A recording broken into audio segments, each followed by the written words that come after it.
Tatum didn't have his best game last night, but the Celtics, for about a half, let the Bucks hang around, maybe even two and a half quarters, let the Bucks hang around. They hit their accelerator at the end of the third quarter and into the early fourth quarter.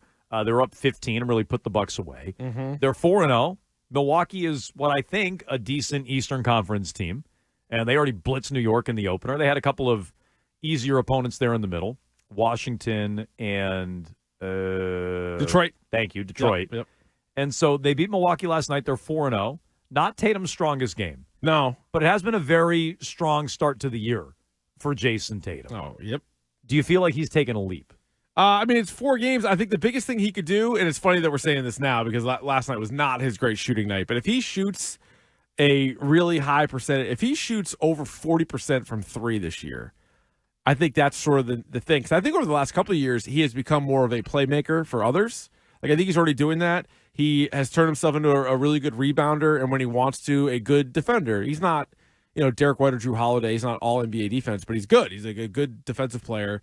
I think it's going to come down to that shooting percentage because there's a big swing, multiple points to be had. If you shoot 32% compared to 42% from 3, like that's a big difference. And last year, it was really the playoffs that he was a bad three-point shooter statistically. Well, just overall. Regular season wasn't as bad, but I think that's one area because there was so much talk about it in the offseason about him kind of fixing his shot a little bit. And the first 3 games, or 2 of the first 3, I should say, it looked like he'd fixed his shot. He came out guns blazing against the Knicks, shot a good clip against the Pistons, but last night, obviously, like 1 of 8. Well, and I said this in the first game, and I think you heard some of this on the broadcast last night, and he had a decent first quarter scoring-wise last night. He didn't shoot it well, 6 out of 16, 1 out of 8 from 3. Good enough floor game, I guess. 8 rebounds, 4 assists. He was a team best plus 18 in the game last night. It's not like his game was horrible, but it wasn't as good as his first 3. I do like that he's coming out early and looking to set the tone and looking to score and put his imprint in the game. I like that Missoula's giving him the whole first quarter in all these games. Like, let him come out, play the first 12 minutes, the first and the third. You can sit at the start of the fourth quarter, and then you can utilize Tatum as needed. If you need him back in early, and they kind of did. I think he played the last 8 minutes of the game or would have if it was a close game. I think he checked in around the 8-minute mark in the fourth quarter. Like, I'd rather stagger Tatum's minutes that way. Do you think he needs to take a leap this year, Keefe? Because I hear a lot, well, they won last year when Tatum wasn't shooting it the greatest. Jaylen Brown was more their go-to guy, and Tatum deferring with Jaylen as a go-to guy, taking over in clutch spots, is actually a better setup for the team, which I get and I acknowledge, and it definitely happened last year. Yeah. But are you going to get the same road last year where, again, you get injured teams and or a 5 seed in the NBA Finals in the Dallas Mavericks? I don't think they were pushed. And if they are pushed more this year, can you get away with that setup, or do you need Tatum to take a step? I think Tatum needs to be better. Does he need to be their best player in a series? Like, maybe you can win when Jaylen Brown is your best player. But I think Tatum needs to be better, and I think the first 3 games were very encouraging. Last night was not his best night, but I think he needs to take that step, and I'm hoping this is the year he does it. This is the year he becomes a true MVP candidate. We thought last year was going to be the year. It wasn't. They won anyway. Yeah. I think if you're going to repeat, you need him to take a full step, a half step forward, and I'm encouraged by the start to the year. See, I think they can get by without it, only because I agree with you. What does get by mean, though? Win the whole thing. Win the whole thing. Yeah, Okay, get by mean like it won't be a problem. It won't get in the way, and because part of it was, you're right, they didn't play a murderer's row, but they also didn't go to Game 7 every time. Would they lose 3 playoff games? Yep. He's been first-team All-NBA the last, 3 seasons? So even if he's not the league MVP, he's one of the 5 best players consistently. So I think if you have that and the fact that they're so much deeper than everybody else, and I don't mean like down to the 9th guy, I just mean the 5 they have on the floor is always better than the 5 on the floor for somebody else, that I think he still has to be very, very good, don't get me wrong. But if he stays the way that he was, or in my scenario, shoots just a little bit better, a little higher percentage from 3, I think they're going to be fine. I think they're going to be more than fine because Derek White and Holiday and Jaylen Brown, and this is even with or without Porzingis. I feel like if Porzingis comes back and gives you anything, then I think you're like, it's almost overkill. Then I don't think you need it at all. I'll take it, but I don't think it's necessary. I honestly forget about Porzingis sometimes. Yeah, no, I know. And I'm not even counting him. No, I'm not either. I don't think you can count on him, which is why I don't. And I don't think they need him. I think they need Tatum to take a step forward more than they need Porzingis, if that makes sense. Yeah, I look at a game like last night, and maybe Milwaukee, neither one, you or me, have them as like the top threat. No, I was higher on them than you, but yeah, neither one of us had them. Because I took the Chiefs last year. I was like, this is going to be a 7-game series in the East Finals. Lillard, I thought Scal and Drew Carter did a good job breaking this down last night. Lillard looks better. Lillard looks re-engaged like last year, and I think Scal was talking about this last night. Yep.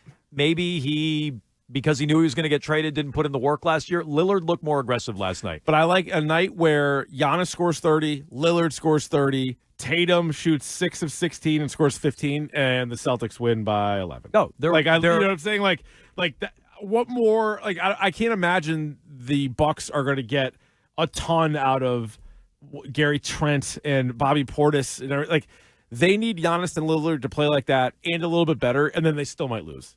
Yeah, that's against the Celtics. That's for sort sure, of that's what I'm saying. Like that's the gap the Celtics have, and that wasn't even a great Tatum night. That wasn't Tatum and Brown matching Giannis and Lillard bucket for bucket, like you might think going in. You're like, no, they can have a crazy Peyton Pritchard night, or they can have Drew Holiday against his former team, who I feel like is always a little bit extra motivated. Okay, so speaking of Pritchard, we already talked about this three-pointer earlier in the day, but like it broke Doc last night. And Doc is, of course, going to show up his players. Is like, why weren't you guys on him? Why weren't you covering him? It's like, hey, Doc.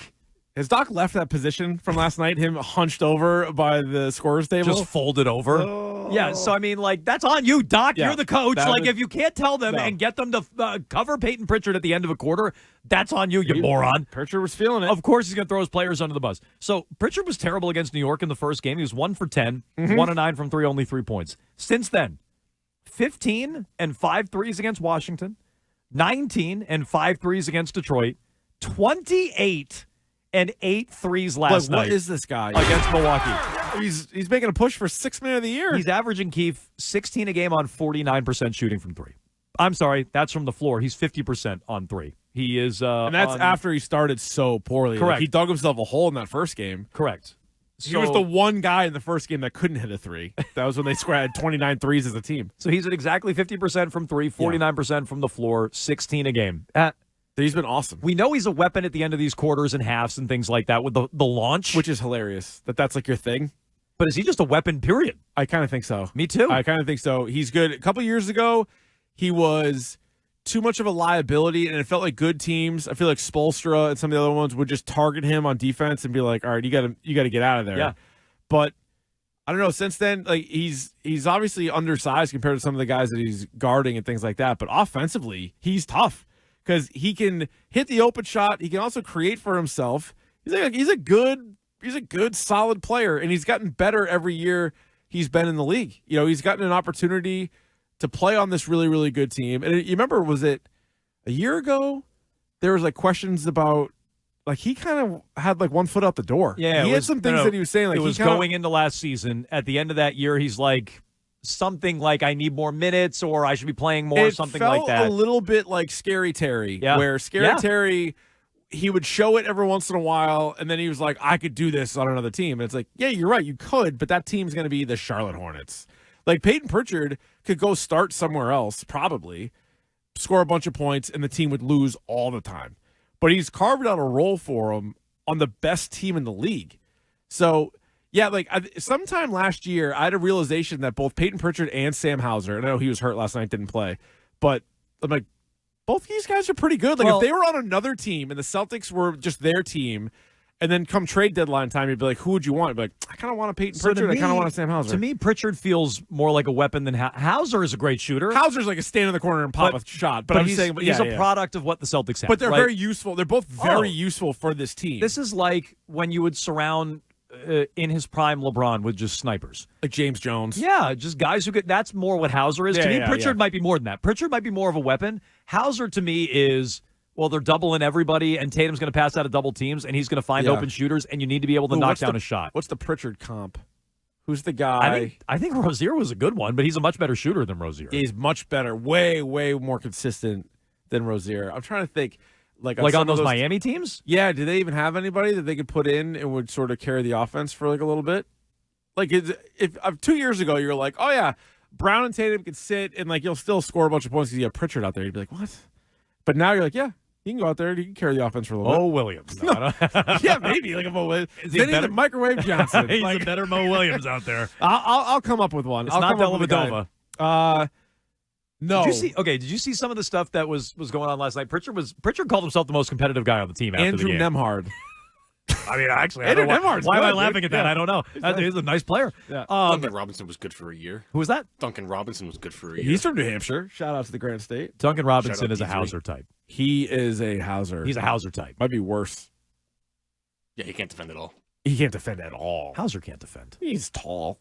I know. He People can are get like, in the way. people are like, oh, these advanced metrics on Hauser. Yeah, it's because everybody else on the team is a good defender. He's not. He is not a good defender. But what would the comp be for Pritchard? It's a good question.